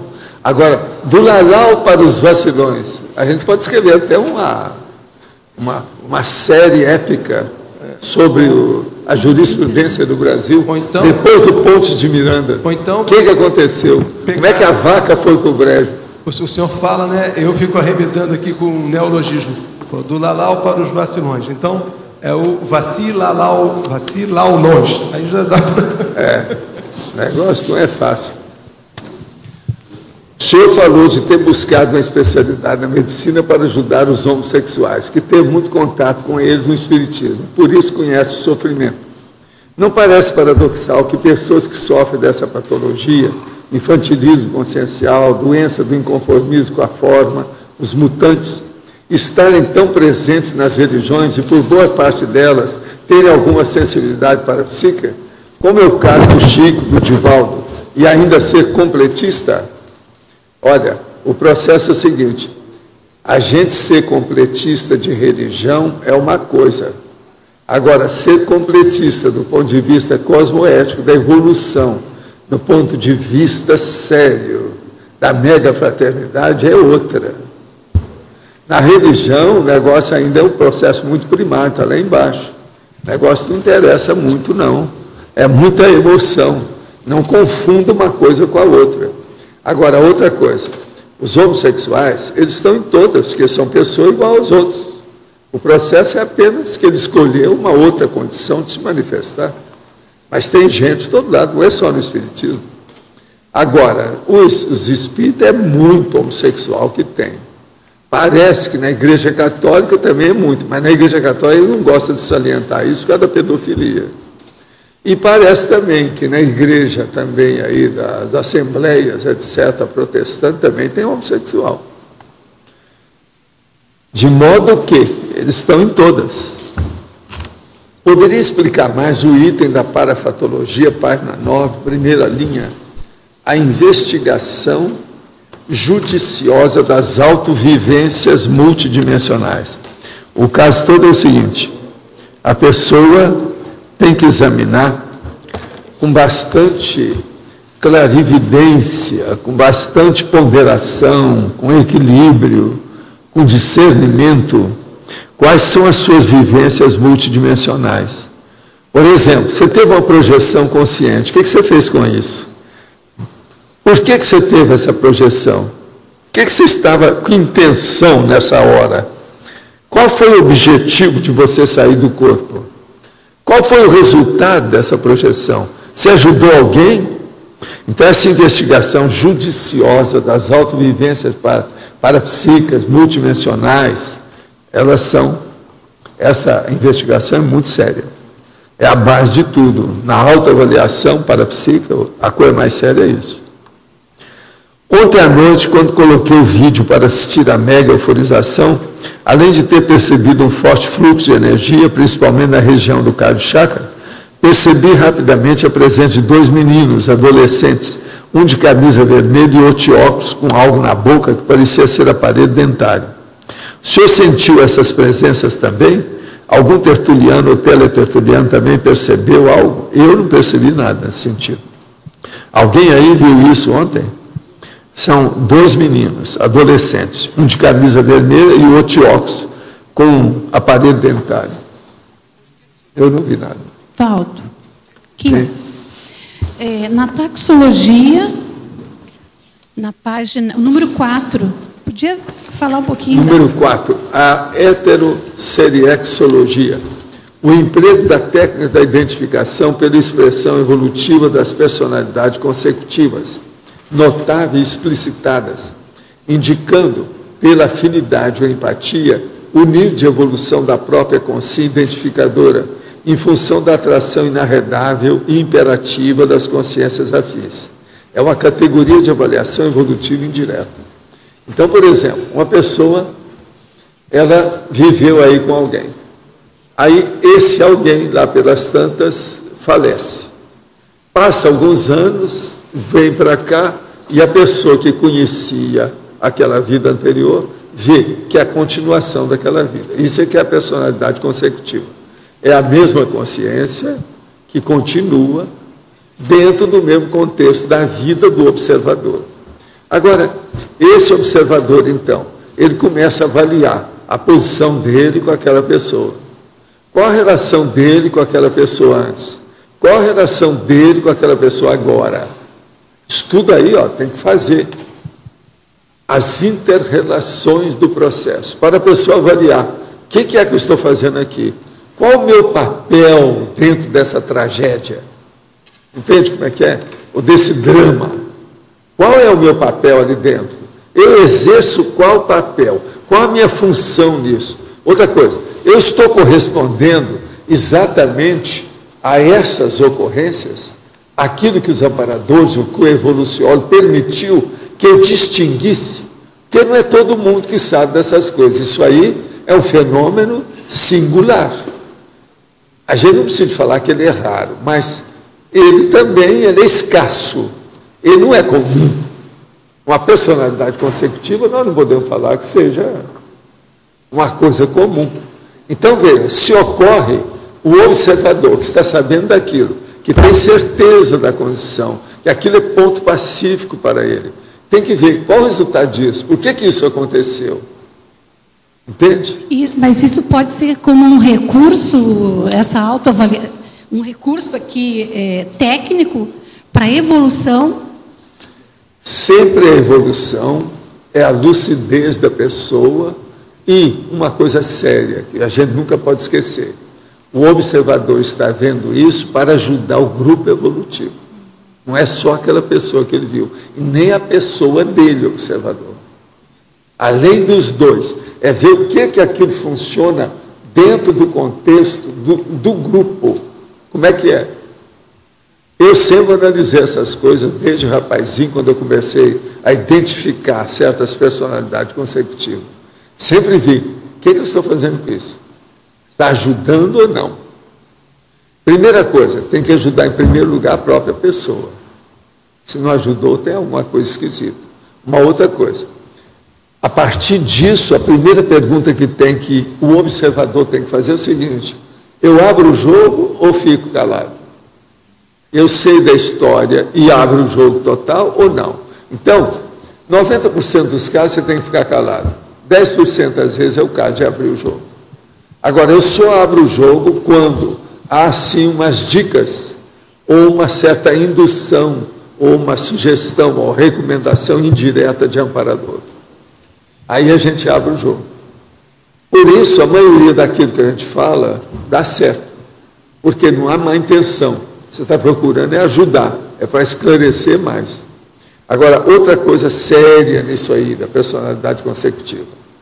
Quando uma pessoa da personalidade consecutiva, ela fica sabendo dos processos todos da vida, e ela reconhece aquilo, é porque ela já tem mérito de superar as deficiências que ela havia na vida anterior dela. E esse seria o motivo, então, dela saber que ela já tem força para superar o processo. Ela já está, então, caminhando para a ampliação do livre-arbítrio. Está diminuindo o determinismo em cima dela e abrindo o livre-arbítrio. Isso aí também é muito importante. O observador ou a observadora examinar e ver o que é que está se passando. Mas isso é uma coisa incomum, né, das pessoas estarem sabendo. Agora, o processo todo não é só problema incomum. Incomum é o fenômeno inteiro, porque você começa a comparar e ver a personalidade anterior com essa. Por exemplo, se é uma pessoa da sua família, você teve mais intimidade com ela. Se é uma pessoa que foi seu colega de trabalho, você também teve alguma coisa técnica que você pode observar a fissura da pessoa, algum processo de trafar, o trafor que ela tem. E outra coisa, você começa a analisar e entende muito mais o que é a genética. Você está entendendo? Porque entre um corpo e o outro, você vê as diferenças de genética. O que aconteceu? Porque aquela pessoa pode ter uma personalidade consecutiva noutra árvore genealógica. Às vezes é da mesma, às vezes é diferente. Tudo isso a gente tem que estudar. Personalidade consecutiva é um assunto fascinante do ponto de vista de esclarecimento. Isso aí é uma enciclopédia. Um caso só, às vezes, pode clarear 500 outros casos. Entende? Por tabela, indiretamente. O diagnóstico diferencial. O negócio é por exclusão. O negócio é impressionante a gente ver isso.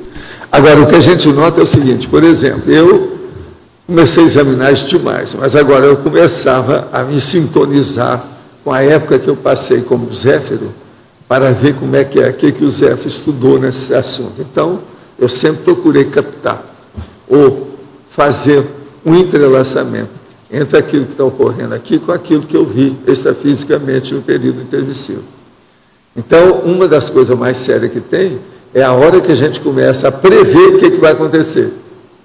Não, essa consciência agora vai ter um outro corpo, ela teve isso, ela vai ter um outro corpo agora que vai, devido isso vai acontecer aquilo, devido isso vai acontecer aquilo outro, e por aí. Eu já acertei um monte de casos desses. Antes de nascer, eu já sabia mais ou menos, não, se acontecer vai ser isso. Agora, isso é impressionante, você vê então o encaminhamento, sobrepairando o processo, por exemplo, da genética. Aquilo fica por cima, é equidistante. Está entendendo? Agora, tem muita coisa nisso. Eu penso que daqui 100, 200 anos, a Terra, o povo vai estudar estimais. As coisas vão ficar muito mais claras em matéria de Seriex, isso que o povo chama de reencarnação. Muita gente vai admitir isso mais, porque a reencarnação ela é admitida por mais da metade da população da Terra. Mas não adianta nada, só teoricamente, e tem uma conotação muito grande, dogmática de religião. Isso aí, senão é igual lá no Oriente, não, cuidado com essa barata que é a minha avó, quer dizer, cada bobagem, umas coisas todas sem pé nem cabeça, um processo irracional, absurdo, isso é loucura. Então, eu penso que, com o passar do tempo, olhando isso com mais nitidez, com mais racionalidade, ponderando, olhando a lógica, medindo os detalhes de cada fato, de cada manifestação, isso vai clarear demais a cabeça do povo. Valdo, com que idade que você definiu pela primeira vez o seu nível evolutivo na vida atual? Porque você com 14 anos já teve a maturidade, né? Mas você identificou assim, não, meu nível é esse perante a escala evolutiva. Eu não tive, quem teve foi o povo. Então, por exemplo, vinha o seu Alípio, a hora que eu vi o Chico Vitor lá, dando verdadeiro passe na criança, ele vira para mim e fala assim, olha, meu filho, você está vendo as coisas que nós todos que temos cabelo branco igual eu, não temos. Nós estamos trabalhando para isso. Você já está nascendo com isso. Você está aí com 5, 6 anos, está desse jeito.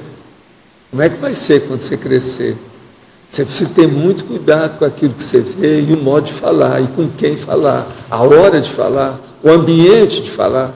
Ele, pequenininho, eu pequenininho já tinha. E seu professor Alípio, ele gostava demais de mim. É ele que dava as aulas de moral cristã, que era o catecismo espírita. Agora, a hora que eu vi que estavam lá tudo, aquele movimento, aquela coisa, eu chego para ele e falo assim, tio Alípio, escuta, esse homem aí do cartaz aí, desse negócio que está lá, porque tinha aquele negócio enorme, do tamanho dessa mesa aqui, ó, ele grandão, com aquele beiço enorme, o barrigão dele, preto, retinto, que era o Chico Vitor.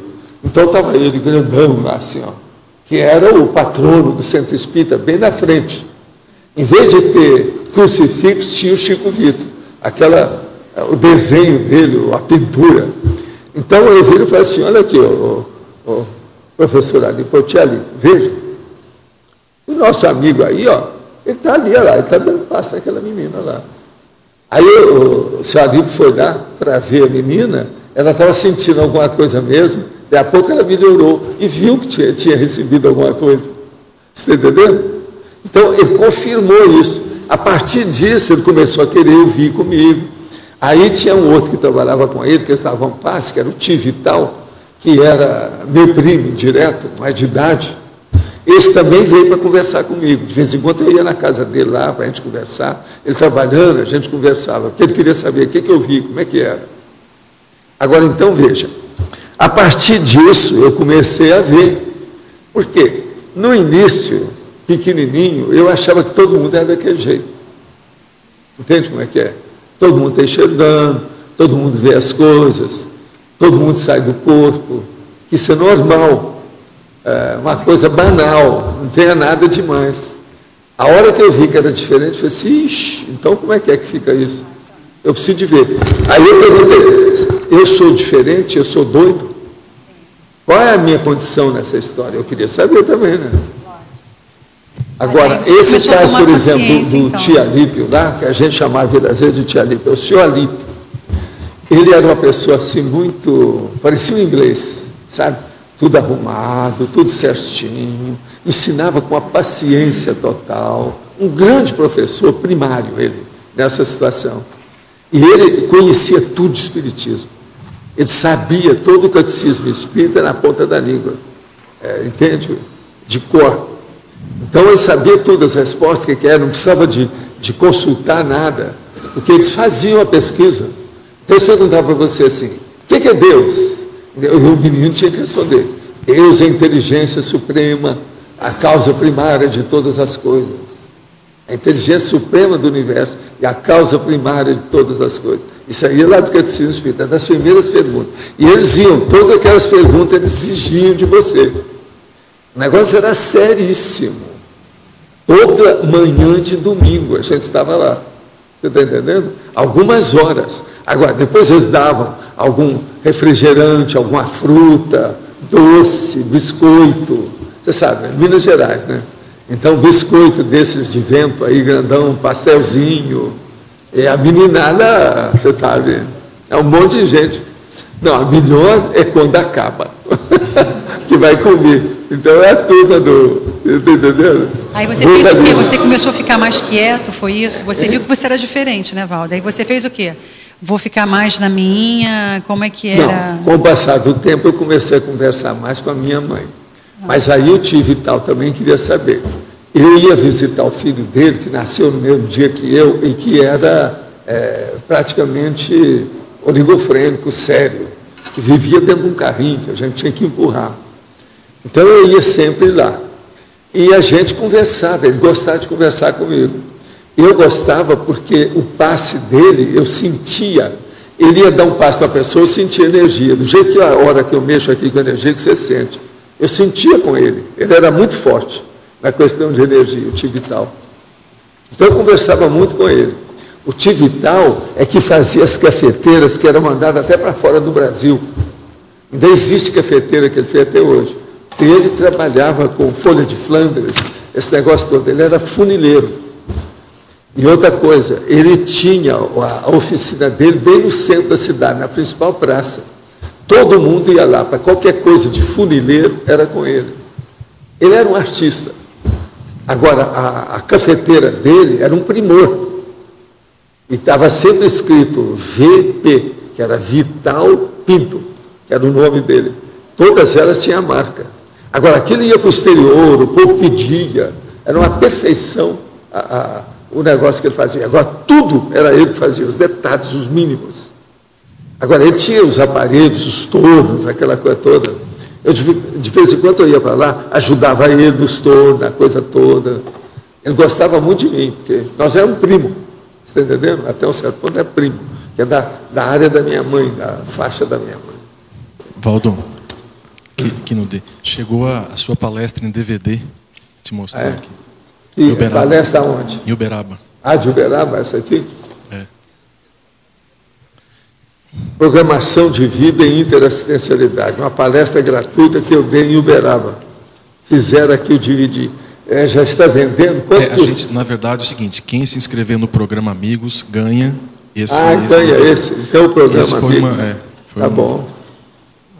Agora, a minha palestra, essa aqui, foi mais ou menos 2 horas. Foi isso? 2 horas. Uma outra coisa, tinha 320 pessoas. É bom a gente falar. Só de Minas Gerais tinha gente de 25 cidades. Por quê? Ah, foi isso? Não, e tinha Já é gente... mais de 400. Agora, ó, uma coisa que eu também percebi foi o seguinte: se tinha 320, a metade do salão tinha que estar ocupado. Por quê? Lá tem 650 lugares. Eu olhei, praticamente a maioria estava ocupado. Eu falei assim, eu não entendi os 320 com 650. Na minha terra, 320 para 650, praticamente é a metade. Então tinha que estar a metade vazia e QD. Uma outra coisa, teve uma pessoa que contou as cadeiras antes de começar. Você sabe disso? Que eu pedi. Eu estava lá na frente, eu pedi, conta para mim quantas poltronas tem aqui. Então, eu falei, tem 650. Eles contaram, na hora. Então, tinha gente de Goiânia também, em vários lugares lá, Brasília. Tinha de Goiânia? Goiânia eles falaram. Acho que tinha umas... Agora, eu só sei que teve aquele ônibus com os carros de Ribeirão Preto, tinha 40 pessoas, só de Ribeirão. De modo que o processo é o seguinte, se a gente fosse continuar, teria pergunta lá pelo tempo afora, você sabe. Depois que acabou a chuva, ia ter muita coisa ali. E quem editou foi o Rogério Lopes. Agora, ó, essa palestra seria bom, aqueles que estão estudando os processos aí de comunicação, ver o que eu falei nela. Pelo seguinte, eu falava uma coisa mais profunda, depois traduzia tudo em palavras para todo mundo entender. Vocês viram que eu traduzi tudo, eu picotei tudo que eu falava. Outra coisa, praticamente sem ver nada, tudo da minha cabeça, na hora. Agora, lá eu tinha uma listagem de uns temas que eu não queria deixar de falar. Eu falei todos eles e mais o dobro, em 2 horas. E a gente queria agradecer muito o Rogério, porque ele foi para lá, se disponibilizou, filmou. Sei, mas o Rogério, ele também filmou tudo. Tudo. Ele é impressionante. Ele filmou até as consciências. Paulo, ele vai fazer... Do jeito que ele estava, não sobrou ninguém. Todo mundo... Ele vai fazer uma espécie de um documentário de sua passagem por lá, nesses dias todos lá. Ele e o Guilherme pegou algumas imagens também, que ele Agora, editou aí. Agora, eu posso ficar com esse? Eu quero ficar com isso aqui. E quem... Eu não me examinei, mas eu queria saber se tem alguma coisa que seria bom eu estudar por causa do processo de verbete. Porque eu segui muita coisa que eles mandaram falar lá na hora. Toda vez que eu estava lá, perto da mesa, e vinha uma ideia, eu chegava perto da tribuna para falar. Encostava na tribuna porque era o processo que eu queria falar, de acordo com aquilo que eles perguntaram. Você lembra que eu chegava perto da tribuna? Encostava lá. Isso é porque era a ideia que eu estava dando. Não, fala isso. Teve uma das coisas que eu falei, o convite, aquele é que é o brabo. O convite que eu fiz, aquilo foi eles que falaram, que eu nem estava lembrando disso ali, que é uma coisa assim que parecia tão fora, né, do contexto, mas não era. Convite para a pessoa fazer verbete, aquele povo todo que está lá, eu convidei para participar da enciclopédia. Agora veja, quem é que ia pensar numa coisa dessa? Agora veio lá o enumerador, falou, olha, fala aí no convite para verbetografia. Aí eu derricei a madeira. Vamos ver se vai aparecer gente, né? É gente de várias pessoas, vários lugares mesmo. Gente, 25 cidades de Minas Gerais. Só isso já faz pensar, né? E eu acho o seguinte, eu comecei a pensar isso, são 25 cidades, nem sempre a pessoa vem sozinha. Às vezes vem casal, às vezes vem uma família, vem 2 ou 3, vários eu cumprimentei ali. Então tinha que ter muita gente, 25, né? Valdo. Aqui. Pode falar. Voltando ao assunto da personalidade consecutiva, fora, a gente, excetuando esses casos desses americanos, esses garotos que têm americanos, que as próprias crianças falam, eu sou o vovô, e dá provas disso, tirando esses casos, dá para a gente conseguir identificar um caso desse, de personalidade consecutiva, só pela observação, pela ponderação, sem parapercepções? Há uma série de fatores que, com o tempo, você vê que indica, que é uma seta indicativa do processo. Você vai olhando e vendo. Agora, tem que passar alguns anos da segunda personalidade. Ela tem que fixar para você ver como é que é. Agora, já teve casos que eu vi tudo antes, durante e depois. Então, deixa eu explicar. Eu vi a consciência antes dela renascer a primeira vida. Depois, analisei e segui a vida da pessoa física aqui. Depois, houve a dessoma. Aí eu vi a pessoa fora do corpo, na dessoma. Então, é a segunda vez que eu estava vendo com esse mesmo corpo, com esses órgãos, a situação, 2 intermissões dela. Ela, então, ressoma. Você está entendendo? E eu, então, já tinha uma ideia do que ia acontecer. Agora, veja, o primeiro fator que você tem que colocar, houve mudança da árvore genealógica? Essa mudança foi total? Essa mudança foi parcial? Como é que é? O que significa uma mudança parcial e total da genética? Por exemplo, uma coisa que é integral é se a pessoa ela teve o pai e a mãe, ela morre. Depois ela vem ter o mesmo pai e a mãe. Agora vamos supor que ela teve o pai e a mãe, ela falece e vem agora numa nova vida. Ela está na mesma família, mas já não é o pai e a mãe. É um aside, é um lateral, é um adventício, mas dentro do processo da mãe e do pai. A genética é a mesma, mas não é mais 100%. Sim. Você está entendendo? Então aí começa a pessoa a ver. Se foi com fulano, como é que foi? Qual o nível de saúde holossomática do pai e da mãe? Isso tudo vai influir em quem vai renascer. Então aí você começa a fazer o jogo de analisar como é que era o corpo da pessoa antes, como é que é o corpo dela agora. Isso é impressionante. Agora, a maioria dos que a gente vê é o seguinte, a mudança de sexo não ocorre, é o mesmo. A maioria dos casos. Raramente é uma mudança séria. Mas você entendeu? Eu entendi isso. Uma outra coisa também, talvez fosse o caso de esclarecer, é o seguinte. Quando a pessoa teve alguma tragédia, mas a culpa não é tanto dela, ela não tem tanta responsabilidade, então ela tem muitas atenuantes, ela ressoma entre 12 a 15 anos. É a média que eu vi. Agora, quando ela tem um processo mais sério, mas que precisa, às vezes, de alguma assistência para ampliar aquilo, uma coisa a favor dela, o tempo já fica entre 25 a 30 anos. Aí quase sempre a pessoa faz curso intensivo, etc., tal, nesse sentido. Você entendeu isso? Isso aí, esse processo da cronologia, eu considero como muito relevante. Entendi. Quer dizer, tudo isso você pode usar para averiguar. Agora, com o passar do tempo, quando você vê alguns casos mais sérios, que você acompanhou, fez o follow-up, você prosseguiu com aquilo, você fica com algumas orientações básicas, você está entendendo? Que já delineia o horizonte da vida da pessoa, o destino dela. Então, aquela destinação, ou predestinação, já fica mais ou menos óbvia. Entendi. Mas sem o parapsiquismo, no seu caso você falou, eu vi um caso que você tinha visto já fora do corpo e tal. Sem o parapsiquismo, só com essas Mas agora não é isso. Você conseguiria saber? A pessoa dessomou. Daí a pouco você começa a ver, ela perde você toda hora. Então você vê.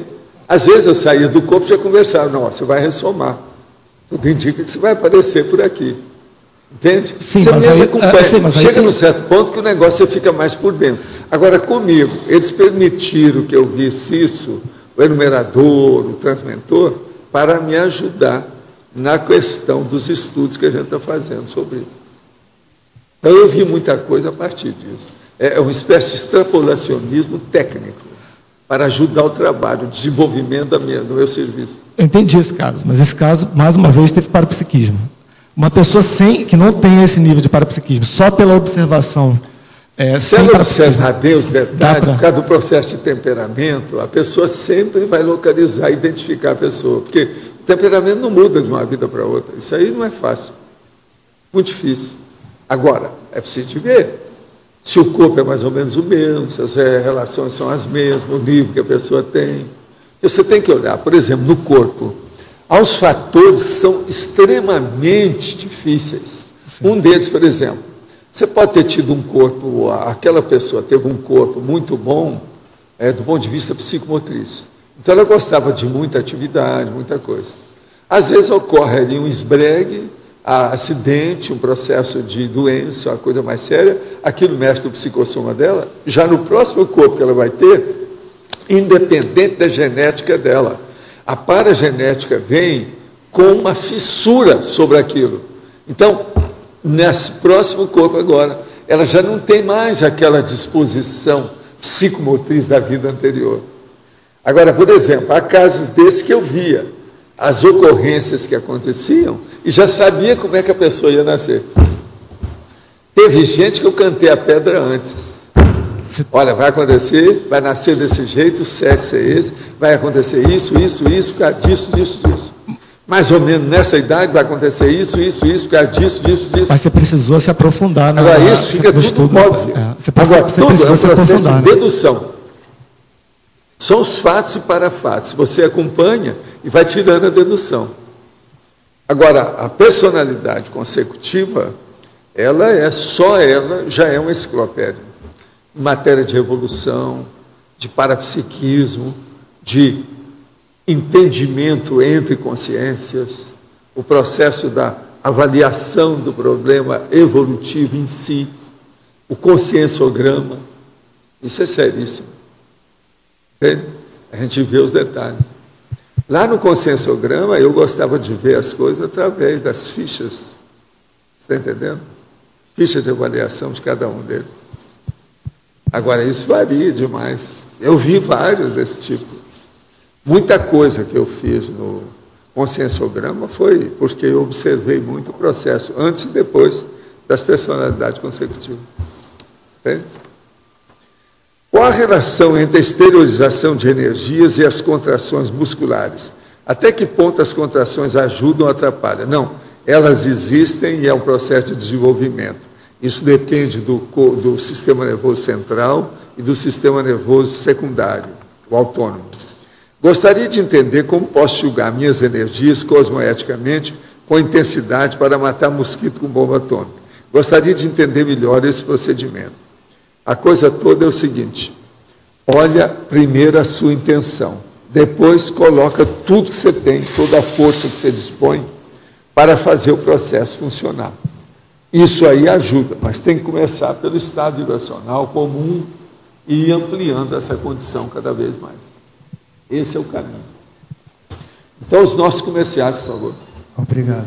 As pontuações de hoje: 52 assinaturas no livro de presença, 17 perguntas presenciais, 17 perguntas online, 29 votos presenciais e 5 votos online.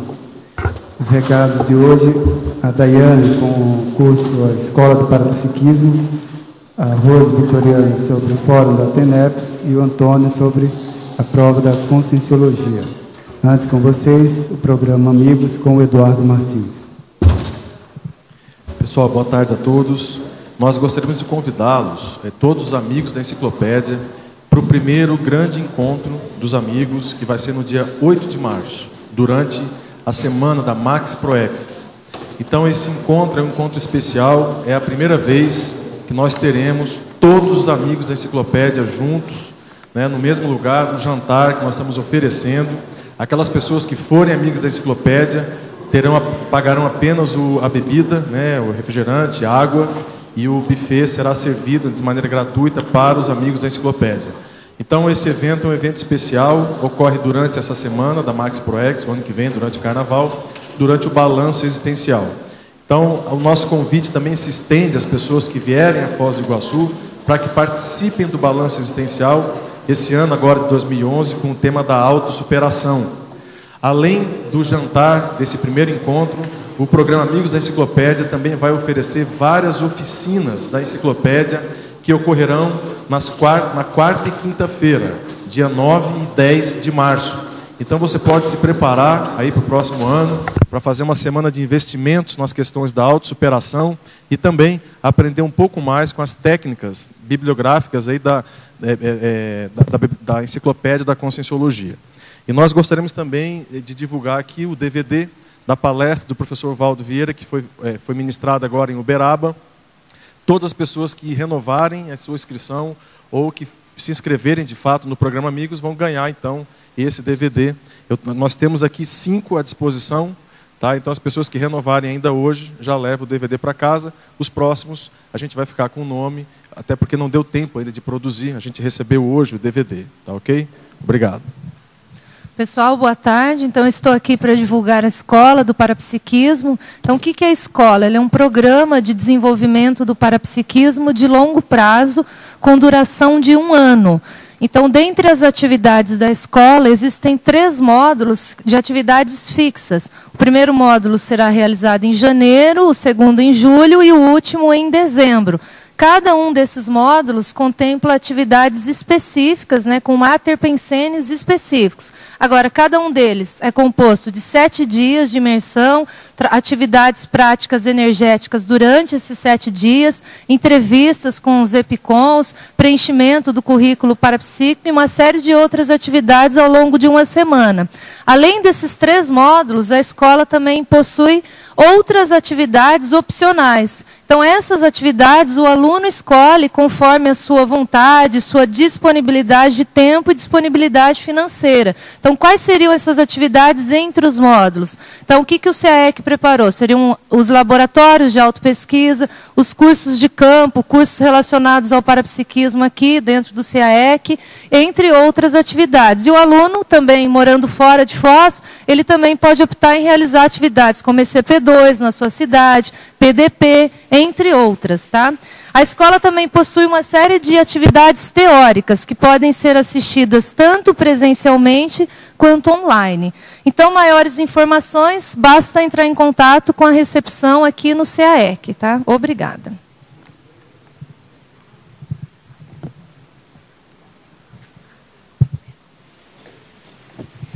Boa tarde a todos os tertulianos, teletertulianos.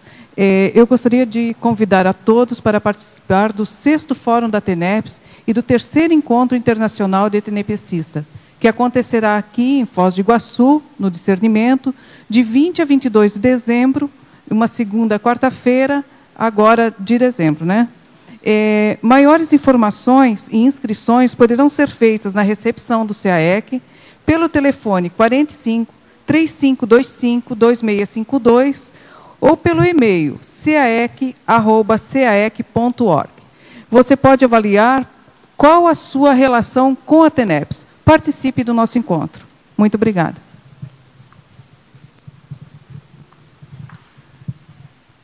Bom, boa tarde a todos. Em nome do Tertuliário e do CAEC, nós queremos convidar a todos para a 5ª prova geral de Conscienciologia, que vai ocorrer exatamente daqui a um mês, dia 12 de dezembro, no Discernimento, de 8 às 12 horas da manhã. Então, é um momento privilegiado aí de pesquisa, de autopesquisa e de qualificação da assistencialidade individual.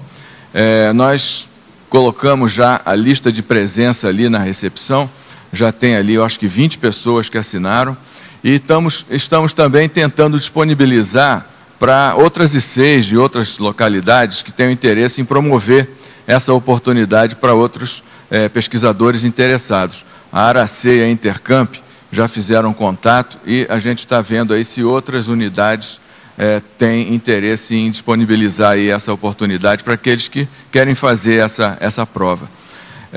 A equipe esse ano teve um reforço, né? Então, hoje a equipe que está produzindo a prova é a professora Adriana Lopes, a professora Kátia Aracaque, o professor Laene Loche e eu. Então, contamos aí com a presença de todos, qualquer interesse, a gente está à disposição. Obrigado.